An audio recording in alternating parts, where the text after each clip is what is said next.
चलिए आज एक ऐसी कहानी सुनते हैं जो अक्सर अंधेरी तूफानी रातों में सुनाई जाती है। माधवपुर के उस प्रेत स्कूल की कहानी।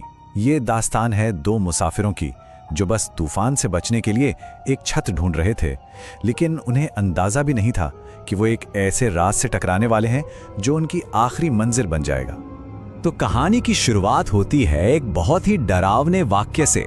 वो स्कूल तो बरसों से बंद है, वहां के बच्चे और मास्टर जी तो कब के मर चुके हैं। अब ये शब्द किसके हैं और क्यों कहे गए, इसका जवाब जानने के लिए हमें कहानी की बिल्कुल शुरुआत में चलना होगा। चलिए उस रात में वापस चलते हैं जहां से ये अशुभ यात्रा शुरू हुई थी। हमारे साथ हैं दो लोग, रामू और मंगल चाचा। रास्ता एक घने सुनसान जंगल से गुजर रहा है और उनके ठीक सिर पर एक भयानक तूफान मंडरा रहा है। और यहीं पर इन दोनों का मिजाज बिल्कुल अलग था। एक तरफ था जवान और बेफिक्र रामू जो कह रहा था, अरे वाह, गर्मी में ठंडक मिलेगी, मजा आएगा। और दूसरी तरफ थे अनुभवी मंगल चाचा जिन्हें पहले से ही किसी अनहोनी का एहसास हो रहा था। वो बार बार कह रहे थे, ये बादल अच्छा संकेत नहीं दे रहे, जंगल का ये रास्ता रात के लिए ठीक नहीं है। और फिर बारिश ने जो कहर बरपाना शुरू किया, उसी घुप अंधेरे में उन्हें एक उम्मीद की किरण दिखी, एक हल्की सी रोशनी। उस रोशनी का पीछा करते करते वो जंगल के बीचों बीच एक वीरान सी इमारत के सामने आकर खड़े हो गए। वो एक स्कूल था। लेकिन सबसे अजीब बात क्या थी पता है? उस स्कूल के आसपास मीलों तक कोई गांव नहीं था, कोई बस्ती नहीं थी। इतने घने जंगल के अंदर एक स्कूल का होना, ये ख्याल ही अपने आप में बहुत अटपटा और डरावना था। सोचिए, जैसे जैसे वो आगे बढ़ रहे थे, माहौल और भी भारी होता जा रहा था। चारों तरफ सिर्फ अंधेरा, हवा से पेड़ों की डरावनी सरसराहट और तेज बारिश की बौछारें। मंगल चाचा का दिल किसी अनजाने डर से बहुत तेजी से धड़क रहा था। अब तूफान से बचने के लिए उनके पास कोई और चारा भी तो नहीं था। हिम्मत जुटाकर वो स्कूल के अंदर दाखिल हुए, लेकिन अंदर का जो नजारा था वो बाहर से भी कहीं ज्यादा अजीब था। इतनी रात गए एक क्लास चल रही थी और एक मास्टर जी कुछ बच्चों को पढ़ा रहे थे। मास्टर जी ने उनका स्वागत किया और कहा, अंदर आ जाओ, स्कूल की दीवारें तुम्हें बारिश और ठंड से बचा लेंगी। वैसे भी जो यहाँ आता है वो खाली हाथ कभी नहीं जाता। इन शब्दों का जो असली मतलब था वो उस वक्त किसी को समझ नहीं आया। रामू तो खैर बच्चों के साथ खेलने लगा, पर बच्चे उसकी बेफिक्री देखकर हैरान थे। उन्होंने पूछा, आपको डर नहीं लगता? बाहर इतनी आंधी, इतना तूफान, बिजली कड़क रही है और ये सुनसान स्कूल, पर आप तो बस हंसते ही जा रहे हैं। तभी मास्टर जी ने बीच में बात काटी और एक कहानी सुनानी शुरू कर दी। उन्होंने कहा, असली हिम्मत तो तब परखी जाती है जब दिल की धड़कनें खुद ही धोखा देने लगें। और फिर उन्होंने एक ऐसी क्लास की कहानी सुनाई जो अचानक हवा में ही गायब हो गई थी। इस कहानी का रामू पर तो कोई असर नहीं हुआ। वो मंगल चाचा से कहने लगा, अगर ये भूत होते तो क्या मेरे साथ ऐसे हंसते खेलते? लेकिन मंगल चाचा का शक वो अब यकीन में बदलने लगा था। उन्होंने बस इतना ही जवाब दिया, ये दुनिया हमेशा वैसी नहीं होती जैसी आंखों को दिखती है। असलियत तो परछाइयों के पीछे छिपी होती है।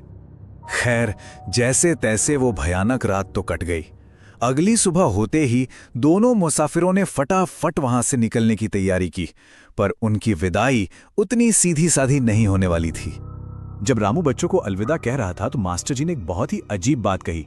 उन्होंने बच्चों से कहा, चिंता मत करो बच्चों, ये अंकल अब हमारे पास ही रहेंगे। ये शब्द एक विदाई कम और एक भविष्यवाणी ज्यादा लग रहे थे। और अब कहानी उस मोड़ पर आ जाती है जहां से सब कुछ बदलने वाला था। रामू और मंगल चाचा आखिरकार पास के गांव काशीपुर पहुंच गए।